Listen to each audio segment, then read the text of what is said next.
Tayib, amma ba'd, kisha baada ya kuyasema hayo tunakuja katika muhadhara wetu. Dada zangu katika iman, muhadhara huu kwa unwani ambao nimeitaja, dauru almar'ati almuslima fi islah almujtama', nafasi ya mwanamke muislamu katika kuitengeneza jamii. Tutauzungumza muhadhara huu kwa nukta tatu insha Allah taala ndani ya hizi siku mbili. An-nuktatu al-ula, nukta ya kwanza ambayo tutaiangazia katika muhadhara huu ni halul mar'a kabla al-islam. Tutaiangalia hali aliyokuwa nayo mwanamke kabla ya kuja Uislamu. Mwanamke alikuwaje kabla ya kutumilizwa Mtume sallallahu alaihi wa alihi wasallam. Wa nuktatu athaniya, lakini nukta ya pili ni makanatul mar'a fil islam, ni nafasi aliyokuwa nayo mwanamke katika Uislamu. Makanatul mar'ati fil islam, nafasi na daraja aliyopewa mwanamke katika Uislamu. Na hapa sasa tutamtizama mwanamke kwa jicho la pili, vile alivyokuwa baada ya kuja Uislamu. Uislamu ulipokuja kupitia Mtume Muhammad sallallahu alaihi wa alihi wasallam, ulimtazama vipi mwanamke? Lakini nukta ya tatu ambayo ndio nukta itakuwa ya mwisho katika mihadhara yetu hii ni daurul mar'a almuslima fi islah almujtama'. Tutaiona sasa nafasi aliyonayo mwanamke katika kutengeneza jamii, na hapa ndio pana kiini cha muhadhara huu. Tunataka tumkumbushe mwanamke wa Kiislamu nafasi yake katika kujenga maadili, katika kujenga dini katika jamii. Mwanamke ana nafasi kubwa sana. In kana ta'lam, ikiwa analifahamu hilo, na ikiwa alifahamu basi anatakiwa asikilize muhadhara huu na aifahamu nafasi yake. Na wanawake wengi sana hawajafahamu nafasi zao katika Uislamu na namna walivyokuwa na mchango mkubwa wa kutengeneza maadili katika jamii. Na baadhi ya wanawake wachache ambao pengine wanajifahamu na kujua nafasi zao, bado wana upuuziaji mkubwa sana katika kutumia vizuri nafasi zao. Bado hawajasimama kidete kwenye kutekeleza wajibu wao. Pana uzembe mkubwa na upuuziaji wa hali ya juu kwa baadhi ya wanawake wenye kujua nafasi zao. Kwa hivyo hii nukta ya tatu ni nukta ambayo ni kiini cha muhadhara wetu insha Allah taala. Nikianza na nukta ya kwanza, an-nuktatu al-ula, nukta ya kwanza katika muhadhara huu, halul mar'ati qabla al-islam. Tuangalie historia fupi sana ili tuweze kujua namna Uislamu ulivyompa heshima mwanamke na ulivyomthamini, na namna Uislamu unavyoizingatia nafasi ya mwanamke katika mabadiliko ya kidini, katika mabadiliko ya kimaadili. Nafasi ya mwanamke ni kubwa sana. Ili tuweze kulifahamu hilo, dada zangu katika imani, hebu tuangalie historia fupi ya mwanamke alivyokuwa kabla ya kuja Mtume sallallahu alaihi wa alihi wasallam. Almar'atu fi al-asr al-jahili, mwanamke alivyokuwa katika zama za kijahilia. Mabedui min al-a'rabi, katika Waarabu walivyokuwa wakiishi na mwanamke kabla ya kuja Uislamu. Wanatuambia ahlul ilm rahmatullahi ta'ala alayhim, laqad kanat al-mar'atu tu'amalu ala annaha laysat min al-bashar. Kwa hakika alikuwa mwanamke katika zama za jahiliya anafanywa muamala. Mwanamke alikuwa anaendeshwa kana kwamba huyo mwanamke si katika binadamu. Wa kanat taishu fatratan asibatan khususan fi almujtama' alarabi. Na wanatuambia ahlul ilm, na alikuwa mwanamke anaishi katika kipindi kigumu sana. Mwanamke kabla ya Uislamu alikuwa anaishi katika mazingira magumu sana, hasa katika ile jamii ya Waarabu, haithu kanu yakrahuna wiladataha, kiasi ambacho walifikia Waarabu walikuwa wanauchukia uzao wa mwanamke. Akizaliwa mtoto wa kike katika familia watu wanachukia na kukerwa kabisa, hawapendi watoto wa kike wazaliwe, bali wanasema ulama, faminhum man kana yadfinuha wa hiya hayya hatta tamuta tahta turab. Kuna miongoni mwa Waarabu katika zama za kijahilia, kwa ile chuki waliokuwa nayo kwa mtoto wa kike, kuna miongoni mwao yule ambaye alikuwa anamzika mtoto wa kike akiwa yuko hai, hali ya kuwa yuhai, akimfukia chini ya udongo mpaka afe. Wa minhum man yatrukuha tabqa fi hayati dhul wal mahana. Na kuna katika Waarabu ambao walikuwa wakimwacha hai huyo mtoto wa kike, walikuwa hawamuui, lakini wanamuacha akiishi katika maisha ya udhalili na kutwezwa, hana heshima katika jamii, ni mtu wa mwisho kabisa, ni mtu wa kudharauliwa. Kwa hivyo hata wale wanawake waliobakishwa hai walikuwa wakiishi katika unyonge wa hali ya juu. Haya maneno sio hadithi za paukwa pakawa au maneno ya maskani au historia za kwenye majarida. Maneno haya yamethibiti katika nusus kwenye Qur'ani na Sunna, pakielezewa hali ya mwanamke kabla ya Uislamu. Kwa mfano katika suratul Nahli aya 58 Allah subhanahu wa ta'ala anayaelezea matukio ya Waarabu kabla ya kuja Uislamu wa Mtume Muhammad sallallahu alaihi wa alihi wasallam. Yaqulu Allah subhanahu wa ta'ala, wa idha bushira ahaduhum bil untha dhalla wajhuhu muswaddan wa huwa kadhim yatawara min al qawmi min su'i ma bushira bih ayumsikuhu ala hunin am yadussuhu fi at-turab ala sa'a ma yahkumun. Allah subhanahu wa ta'ala katika suratul Nahli anasema, akielezea matukio ya kusikitisha sana juu ya unyanyasaji aliyofanyiwa mwanamke kabla ya kuja Muhammadin sallallahu alaihi wa alihi wasallam.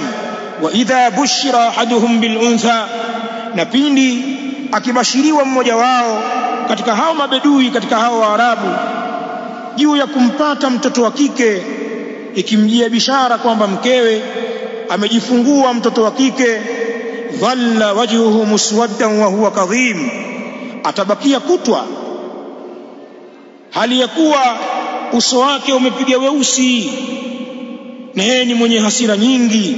Yani mtu akipewa bishara hiyo kwamba mke wako amejifungua, masha Allah, mtoto wa kike, uso wake utabakia umepiga weusi na yeye ni mwenye hasira nyingi.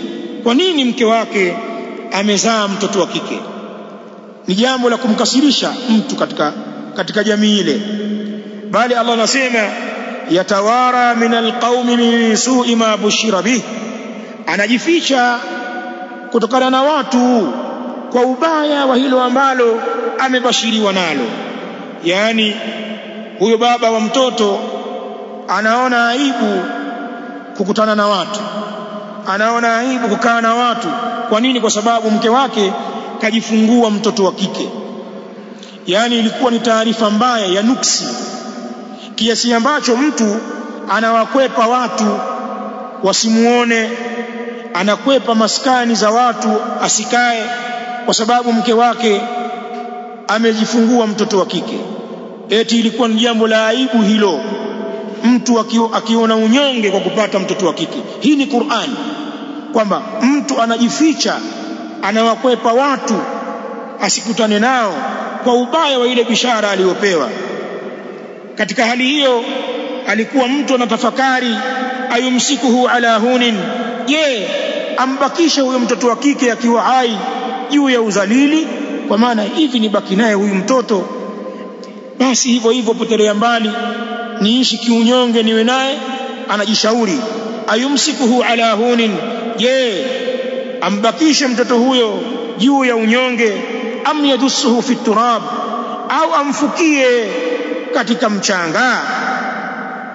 Pana baadhi yao waliamua kubakia nao hao watoto wa kike, lakini kwa unyonge wao wenyewe, wakijihisi ni madhalili, lakini wakiwadhalilisha watoto wa kike kwa kuwatesa na wengine walishindwa, uzalendo uliwashinda, wakawazika watoto wao wakiwa hai baada tu ya kuzaliwa. Mufassirina wanatuambia katika tabia waliokuwa nayo ahlul jahiliya ilikuwa wanawake wanapokurubia kujifungua wanaingizwa katika chumba maalumu kwa ajili ya kujifungua, kama vile leba fulani hivi ya kienyeji. Atalazwa mwanamke kwenye kitanda, kile kitanda kitatobolewa tobo pale, na chini ya tobo lile katika uvungu wa kitanda patachimbwa shimo. Kisha wale wakunga wa kuzalisha, ikifikia wakati wa mwanamke kujifungua, watamsaidia kumtoa mtoto. Ikiwa mtoto ni wa kiume, hizo ni furaha, vigelegele, chereko, wameshangilia mtoto wa kiume amekuja. Lakini kama ni mtoto wa kike, pale pale anasukumizwa katika shimo na mama yake akiwa anashuhudia, alafu watu wanafukia kifusi cha udongo wakimfukia mtoto huyu wa kike akiwa hai na kupiga makelele. Haya wameeleza baadhi ya mufassirini wakielezea ukatili waliokuwa nayo ahlul jahiliya kwa mtoto wa kike, na haya ndio aliyoeleza Allah kwenye Qur'ani. Hiyo ni suratul Nahl. Bali Allah subhanahu wa ta'ala katika suratu at-Takwir aya ya 8 anasema wa idha al-maw'udatu su'ilat biayyi dhanbin qutilat wa idha al-maw'udatu su'ilat biayyi dhanbin qutilat, na pindi mtoto wa kike aliyezikwa hai atakapoulizwa siku ya kiyama. Maana Allah subhanahu wa ta'ala hatowaacha watu hawa na matendo mabaya waliomfanyia mtoto wa kike. Wallahi watahisabiwa na watakuja kujuta kwa namna walivyomdhulumu na kumnyanyasa mtoto wa kike. Ndio Allah anasema wa idhal maw'udatu su'ilat, na pindi mtoto wa kike aliyezikwa akiwa hai atakapoulizwa bi ayi dhanbin qutilat, ni kwa dhambi gani basi ameuawa, amekosa nini huyo mtoto wa kike mpaka mmemuua? Atakuja kuulizwa mtoto wa kike, na wale waliomfanyia ukatili huu watatafuta majibu ya kuyatoa mbele ya Allah subhanahu wa ta'ala. Na wanasema ahlul ilm, wal maw'uda hiya al bint tudfanu hayya litamuta tahta at-turab. Al maw'uda katika aya hii ni mtoto wa kike ambaye alikuwa akizikwa hali ya kuwa yuko hai mpaka afe katika mchanga. Wa idha salimat min alwa'di wa 'ashat fa innaha ta'ishu 'aishat almahana. Na wanasema ulama, na ikiwa atasalimika huyo binti huyo, ikiwa hatauawa akasalimika na kufukiwa akiwa hai, wa 'ashat, na akaishi, fa innaha ta'ishu 'aishat almahana, basi kwa hakika huyo binti ataishi katika maisha ya udhalili mkubwa, ataishi katika kudhalilishwa.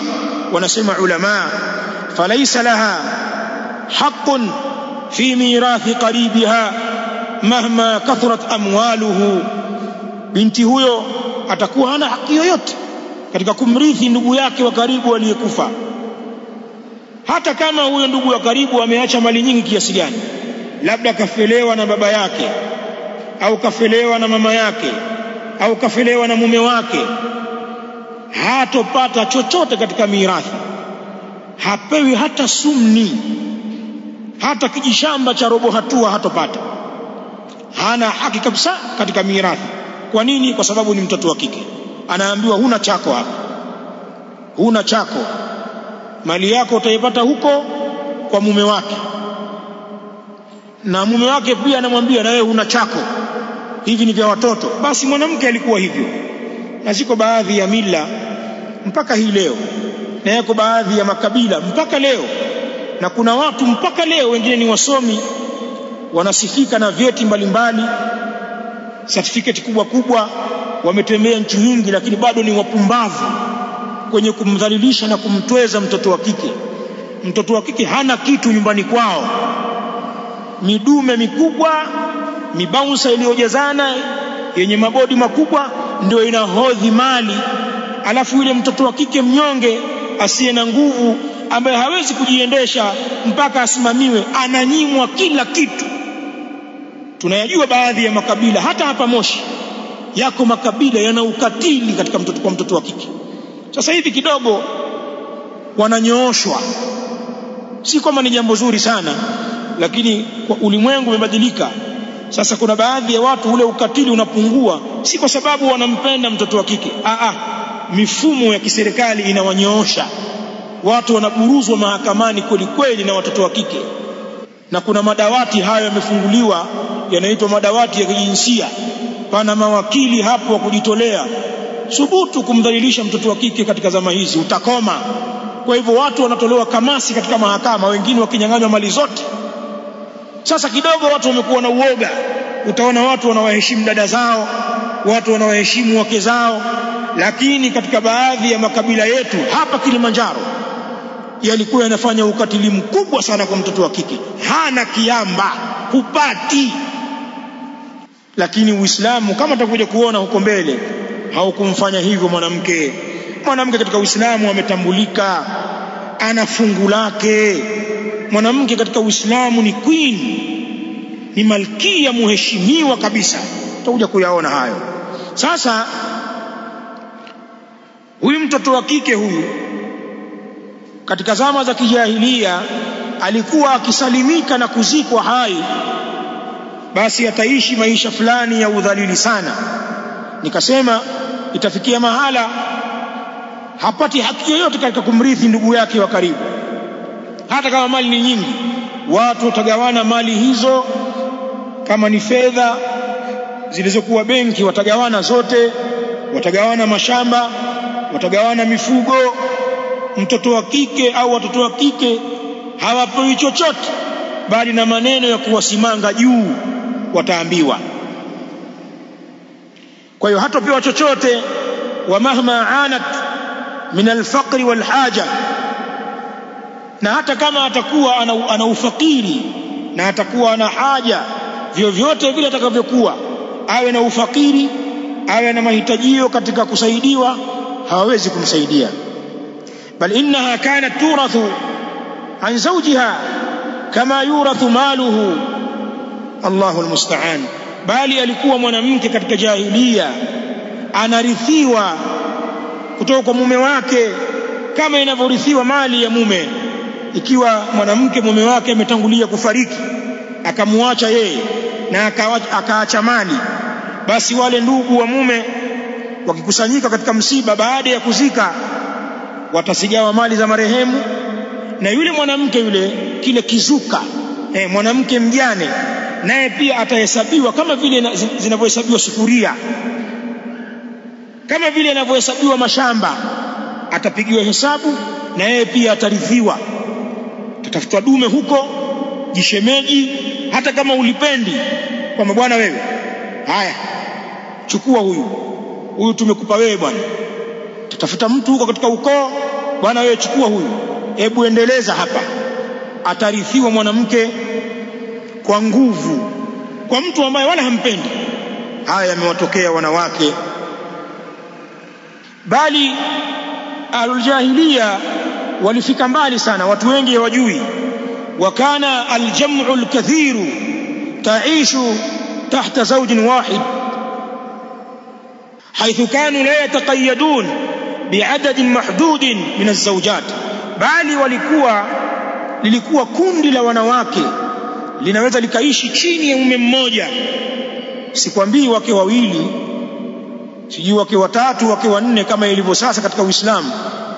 Uislamu wa Mtume Muhammad sallallahu alaihi wa alihi wasallam umekuja kupunguza idadi hiyo. Idadi ya kuoa wake wanne ni idadi ndogo, idadi iliyopunguzwa. fankihu ma taba lakum minan nisa'i mathna wa thulatha wa ruba'. Idadi hii imepunguzwa. Huko zamani, mfano ahlul jahiliya, ilikuwa mtu mmoja anaweza akamiliki kundi la wanawake 10, 15, wanawake 20, kwa sababu wakati huo ilikuwa watu hawajajifunga na idadi maalumu ya wake. Na haya tumeyashuhudia hata sisi ambao tuna umri mdogo. na wengine mmesoma kwenye historia yako makabila ya Kibantu katika hii Afrika hii, unamkuta mume anamiliki rundo la wake, pengine ni mtu mfugaji tu au mkulima tu, unaambiwa na wake 10, mwingine ana wake 20, watoto 60, wajukuu 100. Haya mambo mmeyashuhudia. Baadhi ya makabila ya Kibantu yako hivyo mpaka leo. Wewe wazungumzia wake wawili, eti unaleta vita kwa kuwa mumeo kaoa mke wa pili, wenzako huko ni mke wa 20 au mke wa 19. Sasa Waarabu katika jahilia walikuwa wanarundika mirundo ya wanawake, hawalikuwa wajifungi na idadi maalum, na wanawake wakiishi katika manyanyaso. Hata kule kula kwao ni watu wa kula mabaki na makombo tu, vyakula viliwe na wanaume, vishikwe yale makombo ya kibaki ndio wanapelekewa wanawake na watoto wao wa kike, kama baadhi ya makabila yalivyokuwa leo. Kwa sababu ya uroho na roho mbaya, wake watapewa utumbo tu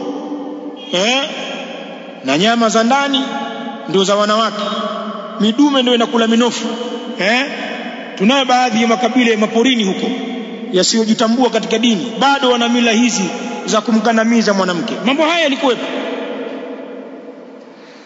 Barakallahu fikum. Lakini sasa, baada ya kuitaja historia hii fupi ya namna mwanamke alivyokuwa kabla ya Uislamu, na kuna mengi tumeyawacha kwa sababu ya wakati, nukta ya pili katika muhadhara wetu ni makanatul mar'a fil Islam.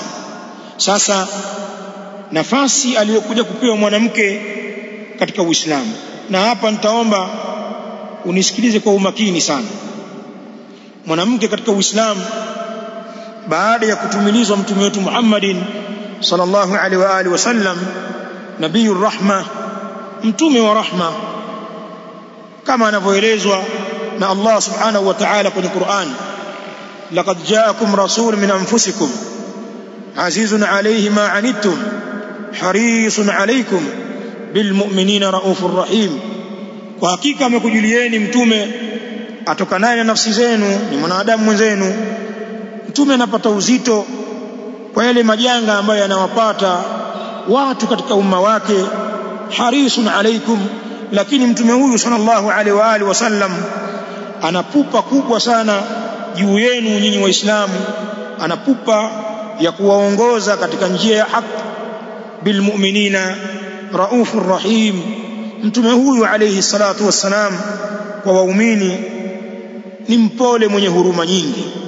Sasa alipokuja mtume sallallahu alaihi wa alihi wasallam na sheria hii ya Uislamu, jambo la mwanamke likatukuzwa, nafasi ya mwanamke ikanyanyuliwa, thamani ya mwanamke ikapanda, ikawa ni mwanamke mwenye thamani kwa sababu ya Uislamu. يقول أهل العلم أما بعد مجيء الإسلام ارتفعت منزلة المرأة وعلى شأنها. أما بعد يكوج الإسلام kuhakika ilinyanyuka daraja ya mwanamke na likawa juu jambo lake. لأن الرجل والمرأة في التصور الإسلامي سيان في التكليف والمسؤولية والجزاء. kwa sababu mwanamke لأن الرجل kwa sababu mwanamume والمرأة na mwanamke fi tasawur alislami katika mtizamo wa Kiislamu siyani ni watu wawili walio sawa katika mambo gani? Fi taklif, katika makalifisho ya kisheria, yani kama vile mwanamume anavyokalifishwa kutii mafundisho ya dini, kadhalika mwanamke amekalifishwa juu ya utiifu huo. Kadhalika almasulia, mwanamke na mwanaume wako sawa kwenye kubeba majukumu, isipokuwa kila mmoja na majukumu yake. Mume kapewa majukumu ya kuyabeba kama mwanaume, na mwanamke amepewa majukumu yake na Uislamu. Wal jazaa, lakini wako sawa katika malipo. Ikiwa mwanamke atafanya kheri katika dini yake, akajipinda kufanya ibada, akajitolea kwenye khairati mbalimbali, tastahiqu aljaza, atastahiki huyo mwanamke kupewa malipo yake kamili, kama lirajuli, kama vile mwanaume muislamu akifanya ibada, taa mbalimbali, khairati mbalimbali, anastahiki kupewa thawabu na malipo. Hivyo hivyo mwanamke wa Kiislamu, mwanamke hatopunjwa thawabu zake au malipo yake mbele ya Allah eti kwa sababu ni mwanamke. Ikawa sasa wewe mwanaume unayeswali, muislamu, wewe utapendelewa kwenye malipo kuliko mwanamke wa Kiislamu anayeswali. Mkiswali lillahi rabbil alamin kwa utaratibu wa kisheria wa kusimamisha as-salatu as-sahiha, mwanamke atalipwa thawabu kamili kama vile mwanamume anavyolipwa thawabu kamili. Wallahi, mwanamke wa Kiislamu hapunguzii malipo kwa sababu yeye ni mwanamke, abadan. Na huo ndio uadilifu wa Uislamu. Allah subhanahu wa ta'ala katika suratu an-Nahl aya 96 anatuambia, man amila salihan min dhakarin aw untha wa huwa mu'minun falanuhyiyannahu hayatan tayyibah wa lanajziyannahum ajrahum bi ahsani ma kanu ya'malun. Man amila salihan min dhakarin aw untha, yoyote mwenye kufanya wema, awe ni mume au ni mke, wa huwa mu'minun, na hali ya kuwa mtu huyo ni mu'min, yoyote yule anayefanya amali njema. Qur'ani inasema wazi wazi, min dhakarin au untha, awe ni mwanamume au ni mwanamke, wa huwa mu'minun, na hali ya kuwa mtu huyo ni mu'min. Allah anasema falanuhyiyannahu hayatan tayyibah, wallahi tutamhuisha yeye uhai uliokuwa nzuri, kwa maana tutampa maisha bora hapa duniani kwa sababu ya al-amalu salih. Wala najziyannahum ajrahum bi ahsani ma kanu ya'malun, na wallahi tutawalipa wao malipo yao kwa yale mazuri ambayo walikuwa wakiyafanya. Hao wenye kufanya mazuri minadh-dhukuri wal-inath, ni mmoja ni katika wanaume au wanawake, watalipwa thawabu zao kwa sababu ya mema yao mbele ya Allah subhanahu wa ta'ala bila kuangalia jinsia zao. Idhan almar'a karrajuli fil jazaa, mwanamke ni kama mwanaume katika malipo. Akifanya kheri atastareheshwa na Allah hapa duniani kwa kupewa maisha mazuri, kadhalika atastahiki malipo makubwa huko akhira kwa Mola wake kwa sababu ya amali zake, na hatopunjwa wallahi kwa sababu yeye ni mwanamke. Kwa hivyo wanawake wa Kiislamu, tembeeni kifua mbele mkihisi kwamba hii dini pia ni ya kwenu, na nyinyi hamjatupwa wala hamjapunjwa kwenye amali. Na waambie wanawake wa Kiislamu, simameni kwenye kufanya ibada, fanyeni ibada kwa wingi, simamisheni swala, swalini sana swala za faradhi na za sunna, fungeni saumu za faradhi na sunna. Wale wenye kipato na biashara na mali, ima wametafuta wenyewe au wamerithi, toeni zaka. Maadamu mali zenu zimefikia kiwango cha zaka, toeni sana katika zaka. Bali akthirna minas sadaqat, kithirisheni wanawake kutoa sadaka, toa sana. Unaweza kwenda haji, unaweza kujilipia wewe na kumlipia walii wako, ukamlipia mume wako au ukamlipia kaka yako au ukamlipia baba yako au mjomba wako, kwamba wewe nisindikize ninakwenda haji. Toa hizo pesa, nenda ukahiji, mbebe na huyo asiyekuwa na nauli, nenda naye, kwa sababu nyinyi mna malipo sawa sawa na wanaume katika khair. Msikae nyuma, msizembee mkaiachia fursa hii kwa wanaume peke yao. Jambo hili tu ni katika huo uadilifu wa Uislamu baada ya kuja Mtume sallallahu alaihi wa alihi wasallam. Bali Mtume sallallahu alaihi wa alihi wasallam katika hadithi ya Aisha radhiyallahu ta'ala anha inda al-Imam Abi Daud katika sehemu ya hadithi hiyo yakulu an-nabii sallallahu alaihi wa alihi wasallam innama an-nisaa'u shaqa'iqur rijal, kwa hakika si vinginevyo wanawake ni ndugu wa wanaume, ni ndugu hao kana kwamba wamezaliwa pamoja. maana ya hadithi kama wanavyosema ulama, ay inna an-nisaa nadhairu wa amthalu ar-rijali fi al-ahkam al-mushtarakati bainahuma, kwa maana hakika wanawake ni mfano, ni ruwaza, ni mfano wa wanaume katika ahkamu mbalimbali ambazo wanashirikiana wanaume na wanawake. Naam, yako baadhi ya mambo ni mukhassasa bin nisa, yamehusishwa kwa wanawake tu na hukumu zake ni kwa ajili ya wanawake. Mambo hayo maalumu watabaki nayo wanawake, wanaume hawatahusika nayo. Yako mengi tu, mfano wanawake wana mapumziko katika ibada ya sala.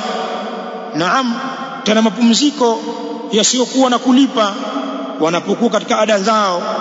Mwanamke anapokuwa katika hedhi anatakiwa asiswali swala yoyote, swala ya sunna, swala ya faradhi na ya sunna, na anapotaharika ataendelea kuswali swala ambazo atakutana nazo, na zile zilizompita wala hatolipa. Hii ni fursa maalumu wamepewa wanawake. Sasa hili ni jambo la wanawake. Kadhalika akipata hedhi au nifasi hatofunga, hata kama ni saumu ya faradhi Ramadhan, ameruhusiwa kula mchana kwa ajili ya hedhi au ya nifasi, na atakuja kulipa saumu zake baadaye, hata baada ya Ramadhani kuondoka. Haya ni mambo maalumu kwa ajili ya wanawake, na yako mengine mengi tu, lakini ukiyatoa hayo, ahkamu zingine zote za kidini wanaume na wanawake wanashirikiana katika hilo. Huu ni uadilifu wa Uislamu baada ya kuja Mtume sallallahu alaihi wa alihi wasallam. طيب, أما بعد